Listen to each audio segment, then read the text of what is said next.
everyone, welcome back to my channel. My name is Jacqueline, and in this video I'm going to be kind of sharing the long, crazy, chaotic, scary, amazing journey of not weighing myself and kind of giving you guys an update as to how it kind of started with not weighing myself and being on a weight loss journey. Spoiler, it did not start off very good. And then how I kind of got to this place where I'm at now, where I'm still not weighing myself, still on a weight loss journey, but feeling a lot better. So let's just dive right in. Honestly, this is something I haven't really shared or talked about, but the decision to not weigh myself or stand on the scale anymore was one that was a long time coming, and I should have probably honestly stopped a long time ago. But I think when you struggle with being overweight all your life, like I have, it's a hard thing to kind of let go when for so long the scale was something that tracked my progress. It told me how I was doing, and I relied on it so much to be the end all be all to my weight loss. And so throwing it out after using it for so many years and after using it to lose over 300 pounds was something that terrified me to my core, but also I knew I had to do it. And if you didn't watch that video of where I kind of go into more details of why I stopped weighing myself, I'll leave it down below. Coming to that decision was the best decision for me, but it doesn't mean it was easy. So the first week or weeks of not weighing myself really was obsessing over, is this the right decision?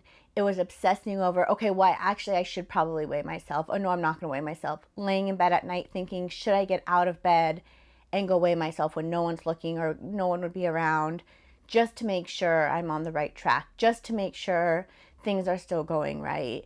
And so it was still very much that obsessive issue with the scale going on, even though I wasn't using it. And then once those few weeks kind of calmed down, it went to this is the best feeling of my entire life. I felt so free, and it was a feeling I have never felt in my life. And it honestly flipped a little bit of a switch in me, and I found myself, I stopped tracking on WW. I didn't open the app even for a few weeks. I wasn't like completely binging, but I was just eating more and not tracking and not being mindful and not really cooking at home, not eating a lot of fruits and vegetables, like nutrient dense foods. And it went pretty much free for all. But what I did notice is I wasn't binging. It wasn't binging on everything in sight, like this freedom to eat whatever I wanted.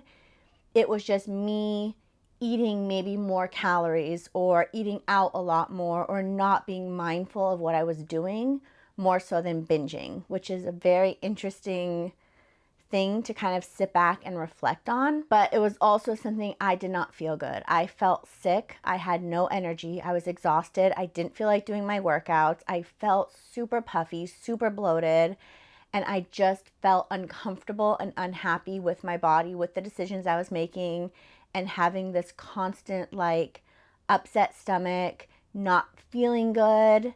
And so it was really like being honest with myself and saying, you know what, this is not working either. Weighing myself was not working, but completely throwing everything out the window. And even if you're not binging, which was amazing and great progress, and I'm so proud of myself for that, still eating more of not nutrient dense foods, not drinking my water, not eating my fruits and vegetables, and the foods that make me feel good was not working either. After I kind of went through that little phase, then it quickly went to, oh my gosh, what would the scale say? And then it quickly flipped to, well, we're not weighing ourselves, so it really doesn't matter what the scale is feeling. It needs to go back to, how are you feeling? And I really had to sit down with myself, really sit down with my therapist and say, because I'm not weighing myself, I feel like there's no consequences for my actions.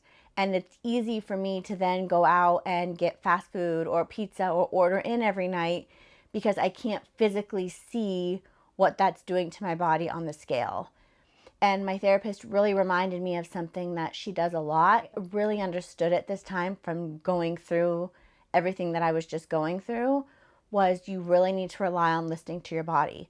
How does it feel if you're eating pizza every night? How does it feel if you're eating French fries or not drinking your water or eating to the point where you're so full, even if you're not binging? How does that make you feel? And it was like, well, I don't feel good. I feel sick, no energy, like I said. And she goes, that's what you need to focus on. So your consequence, quote unquote, is not what that number on the scale is going to say. It's by eating this way, the consequence is how you're going to feel. And when you don't feel your best, then that's what you need to focus on, because I wasn't able to do my workouts to my full capacity or my ability to do it. I didn't feel comfortable in my body. I didn't want to go out. I didn't want to get dressed. I didn't want to do my makeup because I felt bad in myself, not because I'm eating bad foods or, oh my gosh, it's making me gain weight. It just did not feel good. I was not physically feeling good. That kind of clicked in me, and I was like, I really need to start listening to my body and feeding it what it needs so I can feel good. And it's not because of what the scale is going to say, and it's not because it's going to prevent me from losing weight or it's going to add to me to gaining weight. It's because I don't feel good. And so that's where I kind of started tracking on WW again, figured out how I'm going to track foods now moving forward. And I just filmed a whole video on how I'm tracking WW and doing Weight Watchers without weighing myself. So if you want to check out that video, I'll leave that down below as well.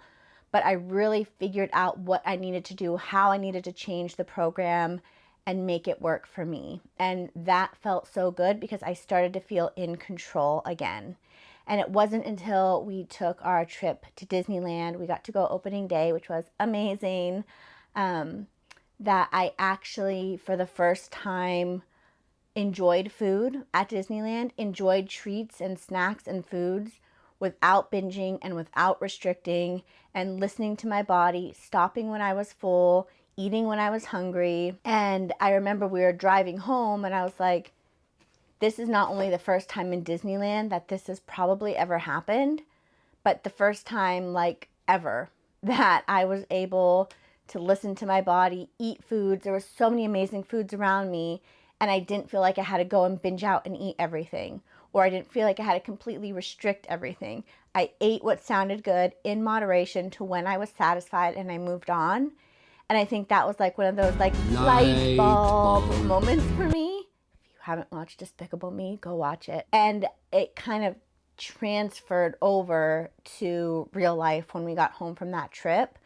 Was that's how I need to be living my life. I need to be living my life enjoying my foods, but also being in control without binging, without restricting, and really listening to my body. So ever since then, it's been a month. I've been really tracking my food again, really listening to my body, to my hunger cues, and really nourishing my body with foods that actually make me feel good. And that has come with a lot, like I said, of trial and error, a lot of tears, a lot of meltdowns. But I think it took kind of going through those different phases with not weighing myself to kind of get me to that point that I am today. So it was kind of hard. Like, I feel like end of February, March, April kind of was really hard for me. And then May and now the start of June, I'm really feeling in control and really good again. That's kind of what I wanted to share with you in this video. Is I know there's different ways to track your progress. I know the scale is not the end all be all, but so many of you have messaged me, commented to me, and let me know how much you struggle with the scale and have that fear of, if I don't have the scale to kind of show the consequences for my actions, I'm not going to be able to lose weight. And so I wanted to share this and kind of my journey with it and how it's kind of going for me, because I know a lot of people can handle the scale and weigh, and they know it's only one way to measure their progress, and they do totally fine with it, and that's amazing. But I also know there's people who struggle with it, and that number really, even if you don't want it to or think it should or know it doesn't define you, it's still really hard and can have that hold on you. I totally get it. And so I definitely feel like now, from these last several months, kind of really working through a lot of these emotions and feelings, I definitely think if the scale is causing you a lot of harm, that it might be time to kind of cut it loose and really remind you and remind myself that you can still be on a weight loss journey and doing what's best for you without the scale. And it all goes back to what I say all the time, is doing what's best for you, not just for weight loss, not a quick fix, not I have to do all these extreme things to lose as much weight as I can, and then I'll start taking care of myself or my mental health or my eating disorder or addressing some of these issues. It's working on those right now so you can start changing those views and those ways and not keep going down that path of causing more harm and damage to yourself and your body. I'm still learning a lot. I still have a lot of growing to do. I still have days where I feel like I want to sneak a peek and stand on the scale just to see how I'm doing, how everything's going. But like I said, I'm still growing, I'm learning, I'm evolving, I'm changing, I'm becoming, there's a whole bunch of stuff that's going on. And I can honestly say that ever since I got rid of the scale, I feel like myself again. I feel like I don't have like this thing that's just keeping me down and pushing me down and, making me constantly struggle and constantly think, am I doing the right thing? Am I doing the right decision? Should I eat this because the scale will say this? Should I not eat this because I'm worried about what the scale will say?